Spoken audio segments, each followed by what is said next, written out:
오늘 저는 여러분들과 함께 내가 작은 능력을 가지고도 첫 번째 시간 말씀을 함께 나누도록 하겠습니다. 이제 오늘부터는 사대교회 다음으로 등장하는 교회죠.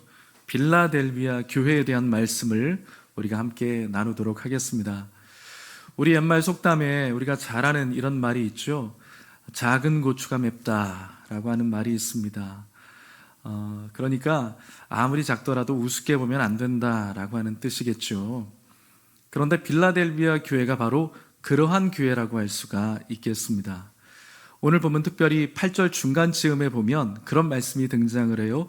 네가 작은 능력을 가지고서도 라고 하는 말씀이 등장을 하고 있습니다. 그러니까 이 빌라델비아 교회는 외적으로 봤을 때 작은 교회였다는 것을 우리는 알 수가 있겠습니다.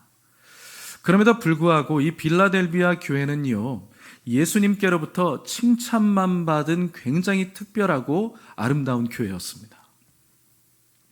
그렇다면 도대체 무엇 때문에 빌라델비아 교회는 예수님께로부터 칭찬만 받는 교회가 될 수 있었던 것일까요? 그 특별한 교회, 이 빌라델비아 교회에 대해서 우리가 몇 주 동안 함께 살펴보면서 하나님의 은혜를 함께 나누고자 합니다.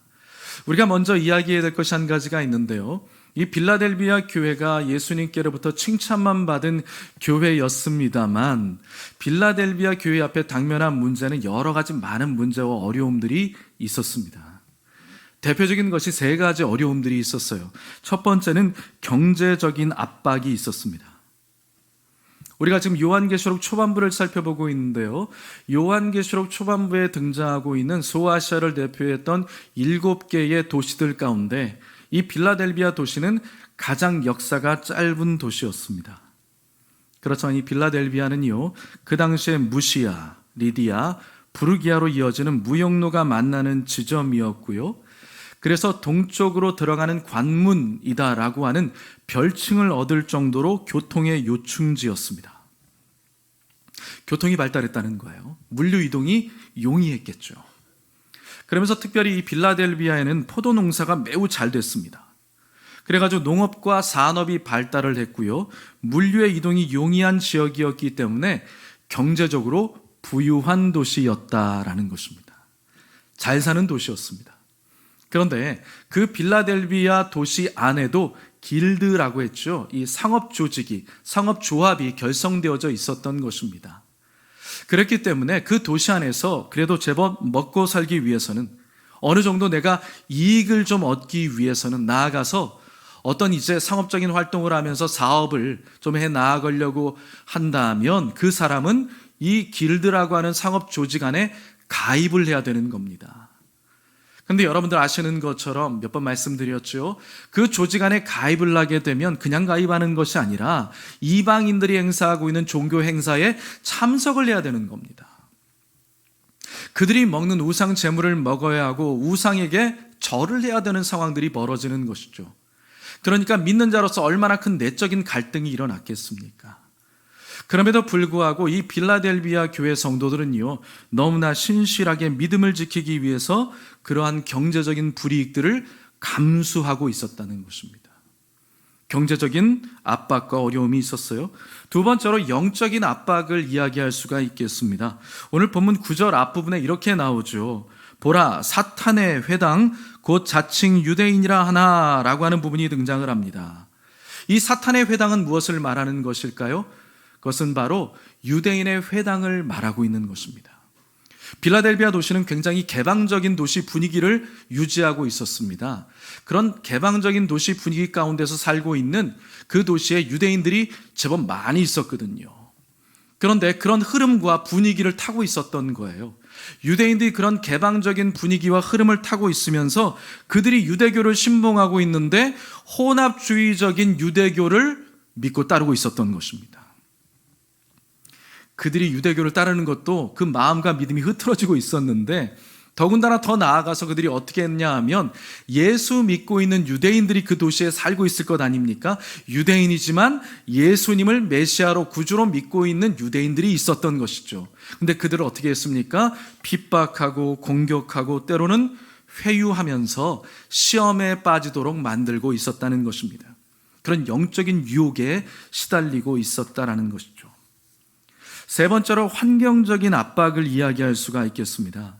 앞에서 말씀드렸던 것처럼 이 빌라델비아 도시는 부유한 도시였어요.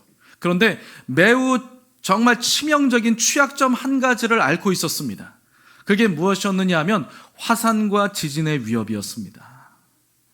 역사의 기록에 따르면요, AD 17년에 이 소아시아 지역에 있었던 12개의 도시를 하루아침에 다 초토화시켜버린 끔찍한 지진이 있었다고 합니다.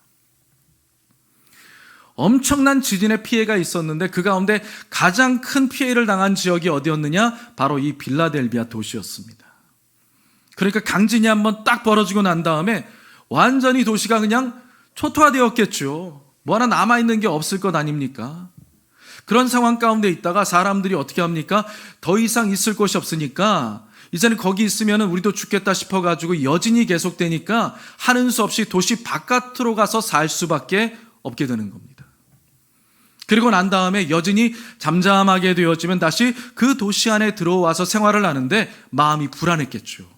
언제든지 또 지진이 날 수 있겠다라고 하는 그런 불안함이 있었지만 어디 갈 데가 없으니까 하는 수 없이 그곳으로 돌아와야 됐던 것입니다. 그래서 여러분, 시민들은요, 도시 바깥에서 머물다가 지진이 잠잠해지면 다시 도시 안으로 들어오게 되어지는 그런 생활을 반복하게 되었던 것입니다. 그런데 한번 생각해 보십시오.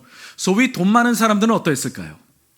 돈이 좀 많이 있는 부자들 같은 경우에는 아예 중심 거주지를 도시 외부에다가 마련해 놓고 삶의 터전을 삼는 겁니다.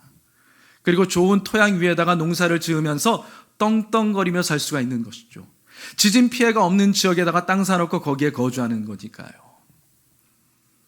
그런데 반대로 정말 가난한 사람들은 어떻게 해야 되겠습니까? 울며 겨자 먹기 식으로 하는 수 없이 삶의 터전을 어떻게 좋은 곳에 잡을 수가 없으니까 다시 여진의 피해가 있을 것임에도 불구하고 하는 수 없이 그 땅으로 돌아와야 되는 겁니다. 가난한 사람들은요. 근데 그 가운데서 특별히 사회적인 약자들, 인정받지 못하는 사람들, 그리고 의지할 것 없는 사람들이 그런 환경적인 불안과 어려움을 안고서 그 안에 들어와 가지고 갈 데가 없으니까 어디 가는 거예요? 교회 가는 겁니다. 그러니 교회 안에 어떤 사람들이 몰려 들어왔을까요? 있는 사람들이 왔을까요? 아닙니다. 가난한 사람들, 사회적인 약자들, 그런 사람들이 교회 안에 많이 들어오게 되었던 거예요. 그러니까 빌라델비아 교회는 자연스럽게 재정적으로 좀 어려운 교회, 그리고 사람의 수가 많지 않은 그저 다른 사람들이 외적으로 봤을 때 작은 규모의 약한 교회였다는 것입니다. 그래서 주님께서 말씀하실 때 다른 사람들이 너희를 볼 때 네가 적은 능력을 가지고 있는 교회다라고 이렇게 이야기를 하고 있는 것이었죠. 그런데 참으로 감사했던 것은요, 그럼에도 불구하고 이 빌라델비아 교회 성도들은요, 예수님의 말씀을 굳건하게 지키고 예수님의 이름을 배반하지 않는 너무나 아름다운 교회였다는 것입니다. 그 성도들은요, 여러 가지 그러한 악조건들이 존재함에도 불구하고 끝까지 하나님의 말씀을 지키면서 어떠한 회유와 핍박, 유혹에도 타협하지 않았다는 것입니다. 여러분 한번 생각해 보십시오. 조금만 타협하게 되면 경제 활동이 열리게 되는 겁니다. 그러면서 돈을 많이 벌 수가 있는 것이죠. 그렇게 되어지면, 돈 벌게 되어지면 지금 불안한 그 지역에 사는 것이 아니라 안정된 지역에서 거주할 수가 있는 겁니다. 조금만 타협하면요. 그리고 또 조금만 더 타협하면 이제 유대인들이 회당 안에 들어오는 것을 금지시키고 있는데 회당 안에 들어갈 수가 있습니다. 그럼 회당 안에 들어가면 여러 가지 혜택들을 많이 받을 수가 있거든요. 특별히 유대인들이 가는 곳마다 회당을 이제 딱 열게 되잖아요. 회당을 딱 소집해가지고 모여가지고 그 사람들이 무엇합니까? 서로 모여가지고 흩어져 있는 사람들이 회당 안에 모여가지고 많이 하는 것, 첫 번째, 어느 지역에 갔더니 어떤 직업을 구하더라. 너 그거 잘하니까 거기 내가 연결시켜 줄게. 서로 구직 활동을 도와주는 겁니다. 회당 안에 모여가지고, 유대인들끼리 모여가지고. 그리고 또 무엇을 할까요? 똑똑하고 지혜로운 친구들이 있는데 돈이 없어가지고 공부를 못해요. 그럼 장학금을 조성하는 겁니다. 펀드를 만들어가지고 장학금을 조성해가지고 그 친구들이 가서 열심히 공부할 수 있도록 길을 열어주는 거예요. 그렇게 서로 도우면서 금전적으로 재정적인 도움을 주고 서로 그렇게 구직 활동에 도움을 주고 서로의 소식들을 나누고 공유하면서 유익함을 얻게 해주는 역할을 했던 것이 바로 회당이었습니다. 그러니 조금만 타협하면, 예수 믿지 않는 유대인들이 있지만 그들과 조금만 더 타협하면 그 회당 안에 들어가서 정보 등을 얻을 수가 있고 나아가서 교제하면서 삶이 더 윤택해질 수가 있는 것입니다. 그런데 어떻게 했다고요? 빌라델비아 교회 성도들은요, 그것을 거부했고요, 비록 초라해 보일지라도 예수님 편에 서는 것을 결정했다는 것입니다. 그러니 주님이 오셨을 때 참으로 귀한 교회였다는 것이죠. 그 귀한 빌라델비아 교회를 향해서 예수님이 첫 마디를 이렇게 하십니다. 같이 한번 읽어볼까요? 본문 7절과 8절 상반절입니다. 같이 읽어보겠습니다. 빌라델비아 교회의 사자에게 편지하라. 거룩하고 진실하사 다윗의 열쇠를 가지시니 곧 열면 닫을 사람이 없고 닫으면 열 사람이 없는 그가 이르시되 볼지어다 내가 내 앞에 열린 문을 두었으되 능히 닫을 사람이 없으리라. 아멘. 여러분 모두에게 올 한 해 하나님께서 여러분들의 인생의 문을 열어주시기를 주의 이름으로 축복합니다. 오늘 열린 문을 두었다라고 이야기를 하고 있는데 여러분들이 딱 느끼기에도 야, 문이 열렸다라는 것은 얼마나 큰 축복일까, 이런 생각이 들잖아요. 빌라델비아 교회를 향해서 그러한 축복을 하나님이 주셨다라는 것입니다. 우리가 조금 전에 읽었습니다만 내가 네 앞에 열린 문을 두었으되 능히 닫을 사람이 없을 것이다, 이렇게 말씀을 하고 있습니다. 그러니까 이것은요, 당시에 거룩하게 구별된 삶을 살기 위해서 지금 애쓰고 있는 빌라델비아 교회 성도들 아닙니까? 정말 진실되게, 충성되게, 참되게 변함없이 그 자리를 잘 지켜나가고 있는 이 빌라델비아 교회 성도들에게 문을 열어놓겠다라고 약속을 하고 있는 것입니다. 그런데 그 문의 열쇠를 누가 갖고 있다는 거예요? 그 문의 열쇠를 바로 우리 구주 예수님께서 갖고 계신다라는 것입니다. 그분이 어떠한 분입니까? 진실한 분, 거룩한 분, 완전한 분, 약속을 지키시는 성실한 분, 할렐루야. 그분이 보장해 주신다는 겁니다. 내가 문 열어줄게, 이렇게 약속을 하셨다라는 거예요. 그분이 열쇠를 갖고 있다는 겁니다. 근데 무슨 열쇠입니까? 창고 열쇠입니까? 아니면 자동차 열쇠입니까? 집 열쇠입니까? 아니면 뭐 디지털 열쇠입니까? 어떤 열쇠죠? 그런 열쇠가 아니라 다윗의 열쇠라고 말씀을 하고 있어요. 그렇다면 도대체 이 다윗의 열쇠는 무슨 의미를 가지고 있는 걸까? 우리가 궁금하지 않습니까? 다른 열쇠도 아니고 다윗의 열쇠를 가졌다? 뭔가 좋은 거긴 하겠는데 이게 도대체 뭘까? 이 다윗의 열쇠라는 것을 알기 위해서는요, 특별히 구약성경 이사야서 22장을 우리가 봐야 합니다. 구약성경 22장에 보면 무슨 사건이 나오냐 하면 아수르라고 하는 대제국이 유다를 침공하게 되는 그런 위기에 이르게 됩니다. 유다가 위기를 지금 당하게 된 거예요. 그래서 나라가 지금 풍전등화의 위기 가운데 있었습니다. 그런데 그 상황을 보고 있었던 한 사람이 있었는데 그 사람이 누구였느냐 하면 왕궁의 국고를 맡고 있는 고위 대신이 있었습니다. 셈나라고 하는 사람이 있었습니다. 셈나라고 하는 왕궁의 국고를 맡고 있는 이 고위 대신이 나라가 망할 것 같은 거예요. 나라가 망하는 것처럼 보이게 되니까 자신의 안위와 자신에 대한 생각, 자기를 위해 가지고 어떻게 했느냐, 높은 곳 왕실의 묘지에다가 자신의 무덤을 준비해 놓습니다. 이 사람 왕족 아니거든요. 하나님께로부터 은혜를 입어 가지고 하나님이 높여주신 거예요. 왕의 오른팔이 된 겁니다. 그런데 어떻게 합니까? 위기와 어려움을 당하니까 이 사람이 자기만을 생각하는 겁니다. 그래서 왕족이 아닌데도 불구하고 왕족들을 묻어두는 그 묘실 가운데 자기의 묘실, 자기의 무덤을 준비시켜 놓는 겁니다. 나라가 위기에 처해 있는데 이 사람이 지도자로서 책임을 다하는 것이 아니라 어떻게 합니까? 자기 안위만을 생각하고 있었다라는 것이죠. 그래서 하나님이 어떻게 합니까? 이 셈나를 마치 사정없이 짓눌러가지고 공처럼 만들어서 멀리 던져버리겠다라고 그렇게 하나님께서 이사야 선지자를 보내가지고 말씀을 하셨던 겁니다. 이 샘나라는 사람이 그렇게 고위간직에 올라가가지고 자신의 자리를 완전히 등한시해버리고 이러한 식으로 행동을 하게 되니까 하나님이 진노하셔가지고 샘나를 그렇게 공처럼 던져버리겠다라고 말씀하시면서 그 자리를 다른 사람에게 넘겨주겠다고 말씀합니다. 그 사람이 누구였느냐? 바로 내 종 엘리야김이라는 사람이었습니다. 엘리야김이라는 사람에게 그 자리를 넘겨주겠다라고 말씀합니다. 그러면서 예를 들어가지고 설명하는데, 여러분들 못을 가지고, 망치를 가지고 못을 벽에다가 꽝꽝 박으면 그 못이 흔들리지가 않잖아요. 바로 그 예시를 드는 거예요. 그러면서 잘 박힌 못과 같이 그 엘리야김을 그 자리에 세워놓고 흔들리지 않도록 만들어주겠다. 그리고 못을 박은 다음에 그 위에다가 물건 걸어놓으면 어떻습니까? 그게 떨어지지가 않잖아요. 그렇죠? 잘 박힌 못 위에다가 물건 걸어놓으면 안 떨어지니까 바로 그것처럼 엘리야김의 가문을 하나님이 높여주시고 그 영광을 흔들림 없이 떨어지지 않도록 만들어주겠다라고 약속을 하십니다. 자, 그러면서 이렇게 말씀하시는 거예요. 자, 이사야서 22장 22절 같이 한번 읽어보겠습니다.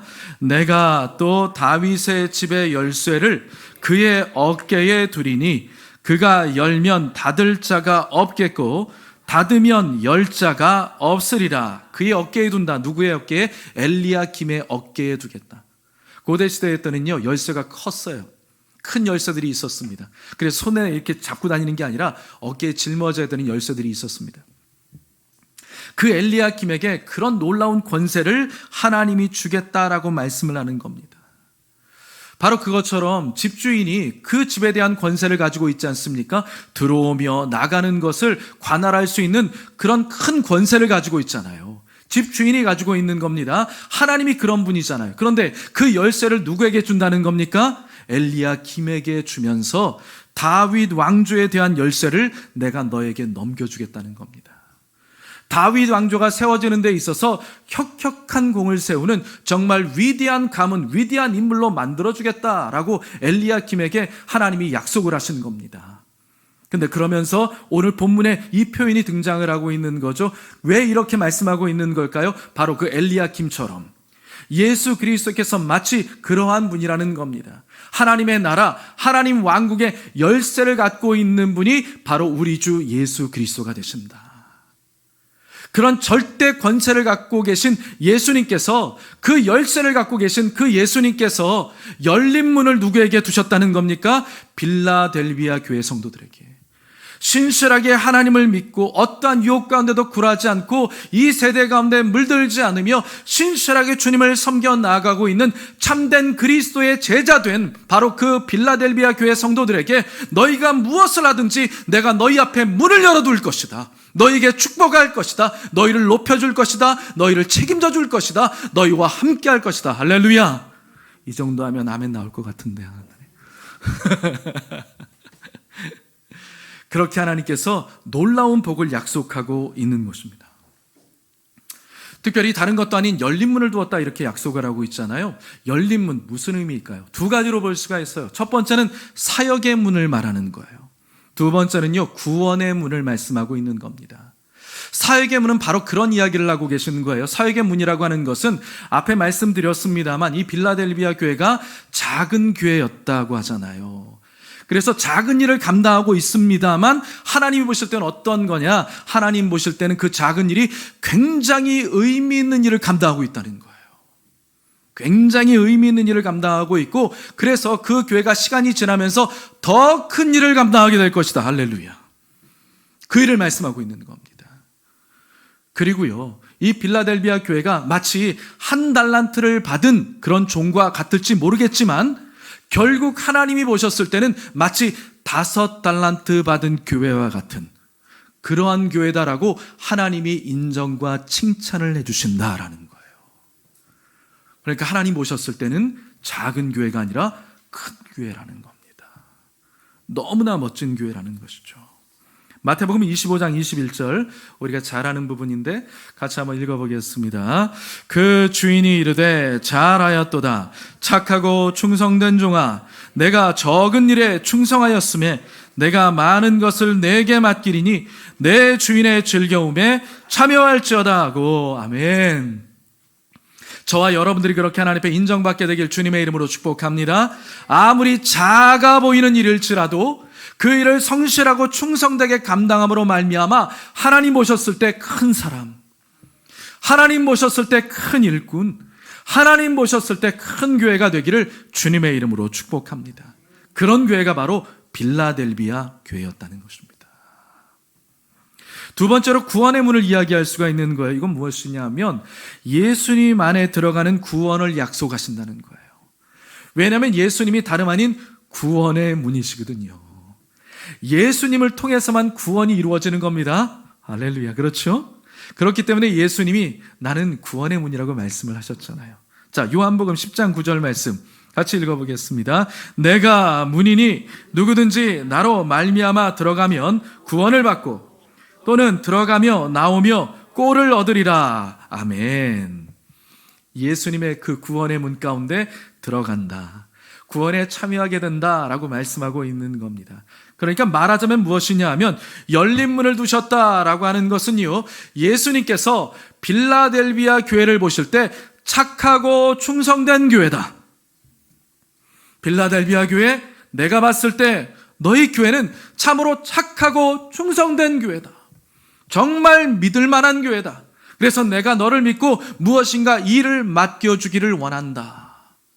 그리고 더 나아가서요, 그 교회와 함께하고 계시면서 내가 구원의 보증자가 되어줄 것이다. 이 교회 내가 보증하는 교회다.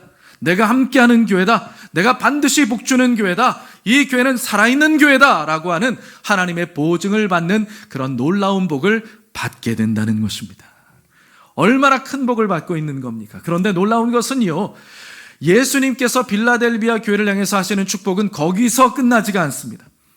계속해서 말씀하시는데 정말 놀라운 말씀을 하세요. 본문 9절 말씀입니다. 같이요. 보라, 사탄의 회당 곧 자칭 유대인이라 하나 그렇지 아니하고 거짓말하는 자들 중에서 며칠 내게 주어 그들로 와서 내 발 앞에 절하게 하고 내가 너를 사랑하는 줄을 알게 하리라. 아멘. 이 당시에 빌라델비아 도시 안에 유대인들이 있었고요, 그리고 예수 믿는 유대인들이 또한 있었던 겁니다. 근데 유대인들이 그 예수님을 메시아로 믿고 있는 유대인들을 눈에 가시와 같이 보는 것이죠. 탐탁치 않게 봅니다. 그래서 회당 안에 들어오는 것을 금지시키는 겁니다. 그런데 예수님의 눈으로 보셨을 때는 바로 그렇게 불신앙 가운데 있었던 유대인들이 모여있는 그 회당이 어떠한 곳이었다고요? 사탄의 회당이다 라고 말씀을 하는 겁니다. 그런데 참으로 놀랍게도요, 예수님께서는 그 사탄의 회당 가운데 있었던 유대인들 며칠 회심케 하셔서 나중에 빌라델비아 교회 공동체 앞에 가서 엎드려 절하게 만들겠다는 겁니다. 놀라운 말씀입니다. 그러니까 이게 무엇이냐 하면 자신들을 막 처음에 무시하는 거예요. 문전박대하는 겁니다.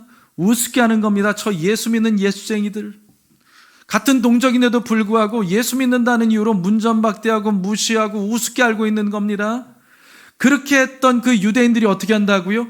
그 중에 어떤 사람들이 나와가지고 진심으로 겸손하게 회개하면서 내가 잘못했다라고 진심으로 사죄하고 회개하면서 교회 공동체에 와가지고 예수님을 믿고 신실한 주의 성도로서 변화되는 모습을 보여줄 것이다. 예수님 살아계심을 보여주고, 그리고 빌라델비아 교회가 살아있는 교회라는 것을 보여주겠다라고 말씀을 하고 있는 것입니다. 그러니 여러분, 얼마나 놀랍고 기가 막힌 사건입니까? 그런데 예수님께서 약속하시는 거예요. 빌라델비아 교회에 바로 그러한 시간들을 허락해 주겠노라. 마치 그런 것이죠. 우리가 명절을 지냈습니다만 여러분들은 명절에 예수 믿는 친지들하고만 어울리세요? 아니면 믿지 않는 사람들하고도 같이 그렇게 명절 지내세요? 어떠세요? 어떤 가문, 어떤 집안 같은 데 보면 예수 믿는 정말 좋은 분위기 가운데서 명절을 보내기도 하지만 어떤 경우에는 안타깝게도 믿지 않는 그런 친지들과 함께 만나게 되는 경우들이 있지요.